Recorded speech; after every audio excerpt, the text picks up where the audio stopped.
No, they need to be more professional. You know what I mean? Be professional. We pay them, they city employees, and they didn't stop doing it because all they're doing is trickling down to they don't care. You know what I mean?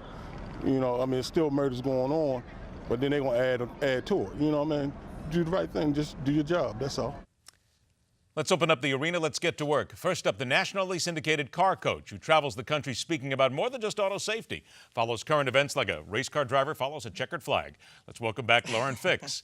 Had to get it in there. And veteran economist who also travels the country and views life in these states from more than a focus of his specialty. It's a pleasure to welcome back Steve Beaman. Steve, thanks for being here. Well, Ed, it's always my pleasure. And Lauren, it's nice to meet you by Skype. There you go. Nice to meet you too, Steve. We put the brains together on this show. We don't fool around here. We don't just put the secondaries on here. So let's go ahead and get started. We got a lot to do here. First, let's start in Baltimore, Steve. We have an issue in Baltimore. There is a problem there. There is no doubt. There's a lot we don't know. People are calling for immediate answers. They want it, but isn't it still, whether you like to say it or not out loud, the cops have got to take their time. They have to get this one right. They can't make a mistake, then announce it, and then back up on it. Isn't that the right thing to do?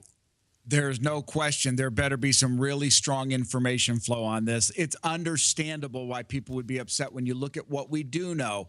This person was thrown to the ground, obviously somewhat injured, dragged into the van, and then somehow magically died on the way to the hospital or to the jail.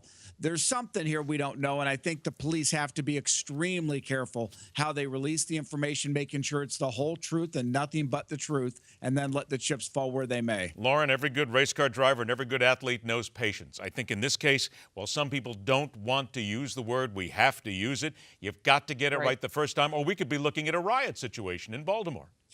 Right. The last thing we need is people making knee-jerk reactions or the mayor jumping in and saying, well, we're going to disclose everything. Some things don't need to be disclosed. We need to find out all the details. What if this gentleman, if we'll call him that, maybe he had a back problem. Maybe he already had an additional injury. So it's easy to pass blame. Again, we have to take this one step at a time and do this properly. We can't just go with because the rioters are here and they're upset. I get it. A man died. But still, we have to do this step by step and be careful. And if there are bad police officers, then we have to make sure that we take care of it appropriately. On a related issue in California, that guy who got kicked and stomped by some folks, some police officers, I should say, when he had stolen a horse and had been the victim, the subject of a chase. The California county is going to pay him $650,000. Now, the lawyers are stunned by this. They said there's no investigation, no indictments, nothing. They're just paying the money. Lauren, how incensed should taxpayers be when they know that that's their over $500,000 because of something the cops did? And California is certainly not in a position to be giving out $650,000 because they're giving out IOUs to people all the time. So what they're really coming down to, what you see from the outside of this situation is, hey, listen, if the police officers chase you and you resist arrest and they beat you up, you'll walk away with a little over $500,000 by the time the attorneys are done.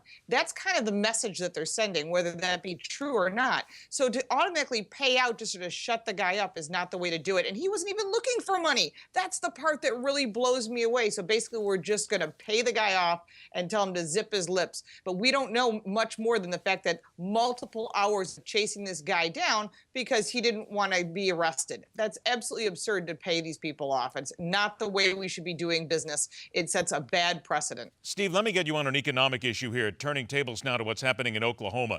They've got earthquakes. They're saying, wait a minute, we now finally, as the government, recognize it is a scientific consensus that they are caused by the underground disposal of barrels of wastewater from oil and gas wells.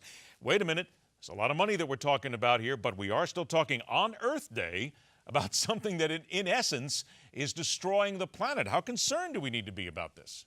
Well, I think the first thing we need to do is separate this from fracking. This is not related to fracking. They've been pumping wastewater down into X wells and old wells and things like that for many, many years.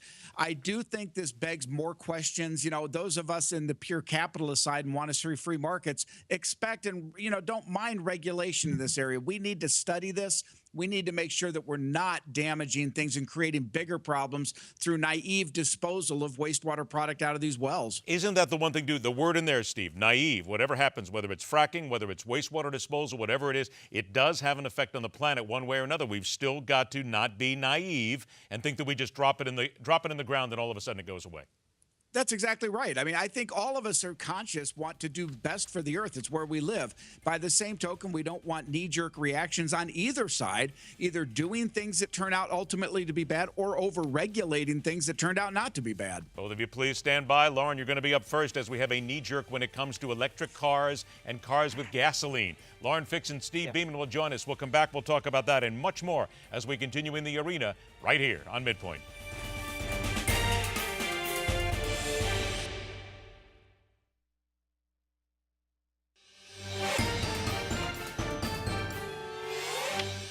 Back to work in the arena, the nationally syndicated car coach. Read, listen, and hear her comments every day at laurenfix.com. Welcome back, Lauren Fix, and veteran economist and multiple author, including The American Dream Under Fire. Welcome back, Steve Beaman. Lauren, you're up first on this one. Record numbers of drivers trading in their electric cars for SUVs. Wait a minute, aren't we supposed to be a nation that wants to drive electric cars? Damn this woman. I don't want my gasoline anymore. I want my electric now. What happened?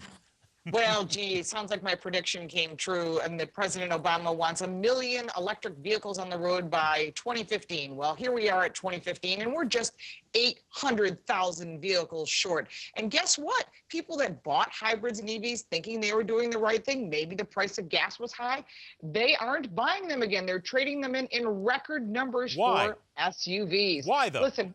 Who wants to be tethered to a cord? Right now, I have my phone in the wall charging. I don't want to be tethered to a cord.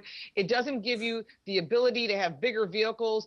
People that have them really aren't happy with them. They have to try and plug in at the airport, plug in at home, have a second vehicle. The fact is, you do not make your money back.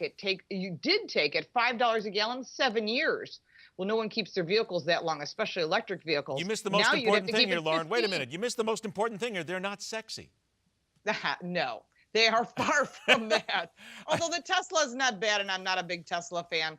And the BMW i8 is probably the only sexy plug-in vehicle I've ever seen. However, who's got 100 grand laying around to make it as a second vehicle? Not the masses. And you're not going to get another 800,000 vehicles buying electric vehicles by the end of the year. It's not going to happen. Steve, do you have an electric car, and would you ever own one? I will as soon as they make the batteries last longer than a couple of hours and go faster than 50 miles an hour. And also if gas prices ever run up to $6 a gallon, which I don't see happening for quite some time. And they've got to make it sexy. It's got to be a good-looking car where guys, gals, we want them to look fast. And we want them to do 120 down the interstate, though I never do that, of course, because I never break the laws. Speaking of breaking the laws, here's interesting stuff. There are people now around the country that are watching drones being used to peep into their houses. Plus, we now have a story from Japan where they found a drone on the top of the Prime Minister's building, and it had a little radiation on it, as a matter of fact. This is pretty dangerous, and it's pretty serious, Steve, because when you have drones outside of your house, I've actually had somebody say, if there's a drone outside of my house, I see it, I'm going to shoot it. Or else I'm going to take a baseball bat and I'm going to go beat it up. I mean, it makes you think what your rights are for somebody just peeping into your house now using this form of electronics. Well, it certainly calls into question what used to be known as privacy. You may remember that from our early days in life. Barely. You know, we barely have it with the social media now, but with drones, and everybody can buy these things. You've got people spying on everybody.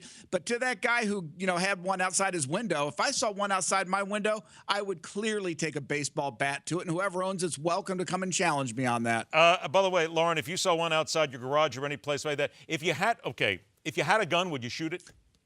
I do have a firearm, and yes, I would shoot it.